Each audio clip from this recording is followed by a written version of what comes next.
Okay, welcome back. This segment we're going to talk about remediation. And there is a very specific way to do remediation right. Again, this knowledge will help you to guide and protect your clients so they know what to expect from a remediator and how to identify a shyster, because there are a billion shysters out there. People with promises, but they don't really have anything to deliver, and they know they don't have to deliver anything because you and I can't see the mold. That's part of what this training is all about. So the remediation is about a 5-step process. The first one is to eliminate the root cause. Step 2 is going to be drying the area out. And step 3, we've got the negative air, then we've got gross removal. We're going to talk about more of these in more detail. The HEPA treatment, then we're going to seal with primer, and we're going to talk about that, and finally we've got restoration. So that's 6 steps, but only 5 of them are actually related to the remediation of the mold.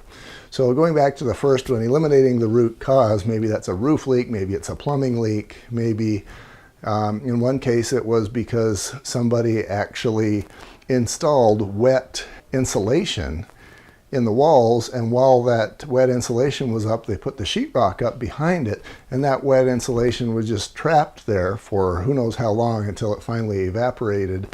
And that might have been a year, who knows, I don't have that number. But during that time, that dampness caused the inside of the sheetrock to mold up like nobody's business. It was black with mold. The guy called me. I did this inspection for this guy, and he called me, I don't know, I'm going to say 6 months later, and he says, "You're going to want to see this." He had actually gone in and he was completely remodeling his family room to the point, and it was an addition, to the point that he was actually removing sheetrock as well.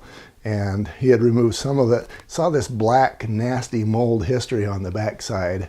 And as a result, he ended up removing the sheetrock all the way around that addition, and every inch of it was damaged, heavily damaged by the mold.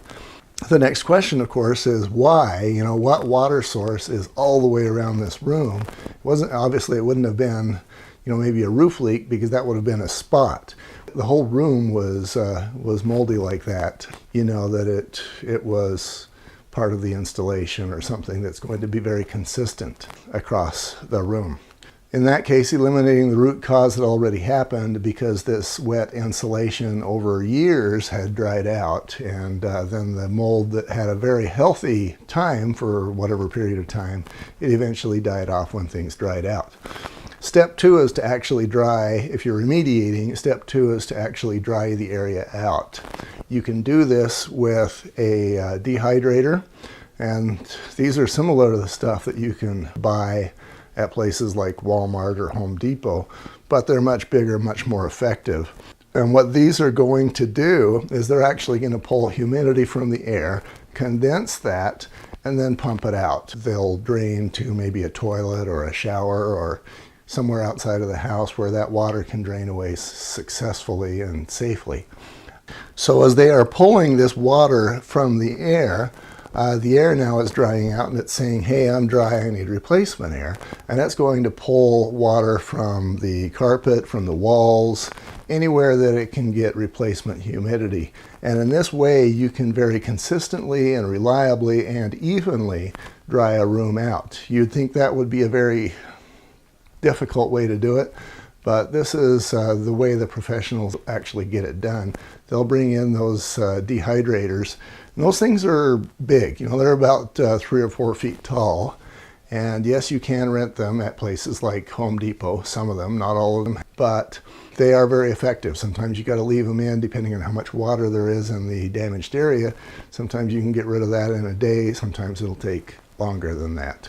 But that is step 2, is actually drying the air out. Next thing you're going to do, if you're monitoring the remediator, he is going to create a negative air situation. This may involve tarps to isolate the affected room. But one thing about mold is that, it's a living organism and it wants to survive. And if it is stressed, what it's going to do is kick a whole bunch of baby spores, if you will, into the air with the intent that those spores will go somewhere else and live. And you don't want any of them to live. You want it all to die. So the last thing you want is to be treating a mold colony on this wall and get a whole bunch of mold spores into the air, which then find their way into the rest of the house while you're trying to eliminate a problem. You know, the irony there of causing a problem by trying to eliminate one, no remediator wants to be that guy. So what he's going to do is he's going to isolate the room in whatever way works best, and then he's going to create a negative air situation. Basically what happens there is he's going to use a HEPA vacuum, and he's going to put the suction end of the HEPA system inside the project, inside the room where we're working. And what that's going to do is it's going to pull air from that room, and it's going to create a suction, a vacuum, so that instead of having air potentially leave the room from underneath the doorways or whatever, it's any airflow is going to be into this room, and this keeps any contamination isolated within that room where it can be killed. So that's what negative air does, and you're going to be, if you notice, and if the guy is doing it right, he will have a HEPA vacuum, which means a vacuum with a HEPA filter, and HEPA stands for high efficiency particulate air. If he is not using a HEPA filter, if he's just using a standard filter of whatever other variety, those mold spores are going to go right into the vacuum, right through the filter, and they're actually going to be blown out into the rest of the house. And that is the opposite of what you want to happen. The next thing we're going to do is gross removal. And what that basically means, we've got the room isolated, and now we're going to get the big stuff out. If we've got carpet and pad that has a pile of mold on it, or if we've got the mushrooms growing or whatever, we've got to get that stuff out. If we've got sheetrock or 2x4s that have this big pile of mold on them, then we've got to get rid of those too. The next step, get rid of the big stuff. With the big stuff gone, now we're going to get rid of the little stuff in the damaged area. The little stuff again is going to involve maybe a HEPA vacuum to get the spores out and just clean that room up so that now the little stuff is gone.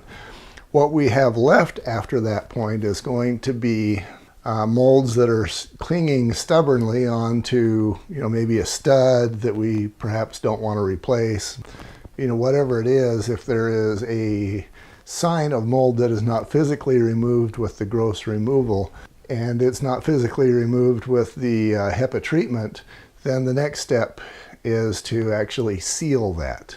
After that, we've got the restoration that occurs, and that's just handyman work, restoring the 2x4s, restoring the sheetrock, restoring the carpet and pad. Any contractor can do that last restoration step.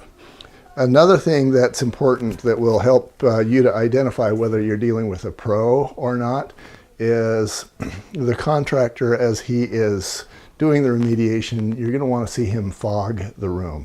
And what that basically means is you've got this mold colony down here. We're hitting it, let's say, with Clorox, just to pick something out of the air. The Clorox will kill that mold, and so again, to try and survive, it's going to spit a whole bunch of mold spores into the room, and the moldicide is going to fog this room, and it's going to kill all of the mold spores that are in the air as well. That way you're much more likely to get a complete elimination of the mold that is in that room that day. So we've covered what remediation means.